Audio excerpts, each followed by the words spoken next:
आपका जीवन जीने का तरीका बिल्कुल बदल जाए। जी हाँ दोस्तों, एक समय एक राजा होते हैं और वो राजा अपने राजकाज से बहुत ज़्यादा परेशान हो जाते हैं और परेशान होकर वो अपने गुरु के पास जाते हैं और गुरु को ये कहते हैं कि मैं अपना राजकाज छोड़ना चाहता हूँ। मैं रोज की व्यवस्था से तंग आ चुका हूँ, परेशान हो चुका हूँ।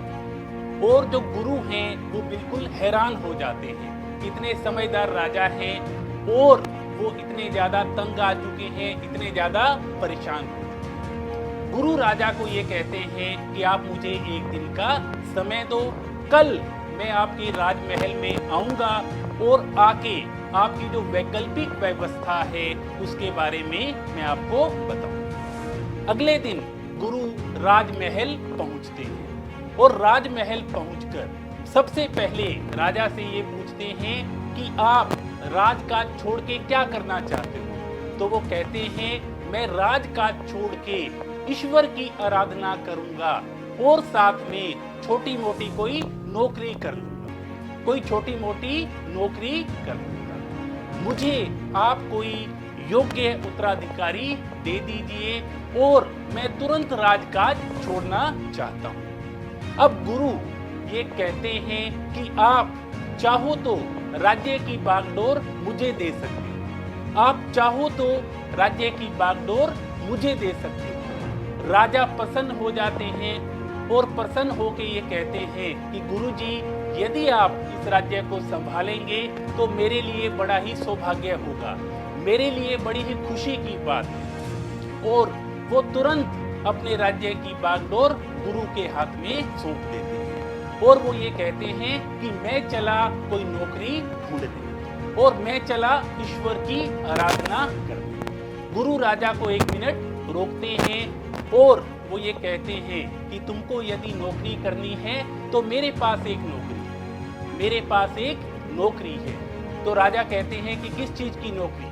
वो कहते हैं कि मेरे यहाँ पे राजा का पद खाली है, राजा का पद खाली है, तुम चाहो तो नौकरी कर सकते हो। तो वो जो व्यक्ति हैं अब राजा नहीं रहते, हैरान हो जाते हैं, परेशान हो जाते हैं कि गुरु ने मुझे असमंजस में डाल दिया।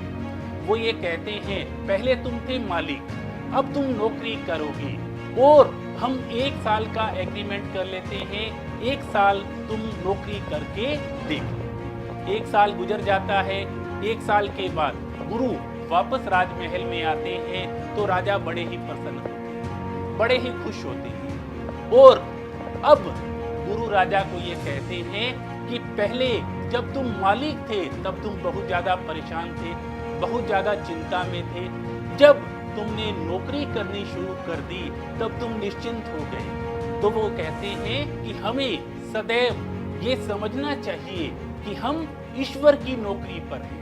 हम जो भी कार्य कर रहे हैं तो हमें ये कहना चाहिए कि हम ईश्वर की नौकरी पर हैं, ईश्वर की ड्यूटी पर हैं और अब सब कुछ ईश्वर के हवाले है, सब कुछ ईश्वर के हाथों सौंप दो और फिर आप निश्चिंत हो जाओ।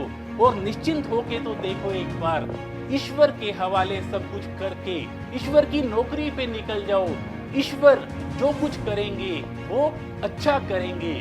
अब राजा बड़े ही प्रसन्न होते हैं और गुरु आगे चलकर ये कहते हैं, उन मंत्रियों को भी बताते हैं जो वहाँ पे उपस्थित होते हैं कि आपको कभी भी जीवन में चिंता परेशानी में नहीं आना चाहिए। जब हम चिंता या परेशानी में आते हैं तो इसका मतलब हम ईश्वर की व्यवस्था पे शक कर रहे हैं, हम ईश्वर की व्यवस्था पे संदेह कर रहे हैं। और वैसे भी ये कहा जाता है कि जब भी आपके सामने कोई परेशानी आए, कोई चिंता की स्थिति आए, तब आप उस ईश्वर का धन्यवाद कीजिएगा, क्योंकि ईश्वर वो डायरेक्टर है जो बेस्ट रोल अपने सबसे बेस्ट एक्टर को देता है। अपना जो बेस्ट एक्टर है उसे ही क्या है वो ऐसा रोल देता है।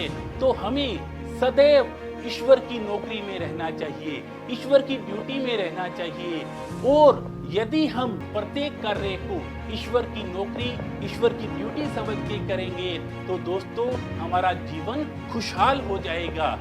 केवल आवश्यकता है हमें अपना दृष्टिकोण बदलने की, केवल हमें आवश्यकता है अपना नजरिया बदलने की। क्योंकि दोस्तों जब गुरु 1 साल के बाद वापस आए थे तो राज्य भी वही था, राजा भी वही था, मंत्री भी वही थे और जनता भी वही थी और काम भी वही थे।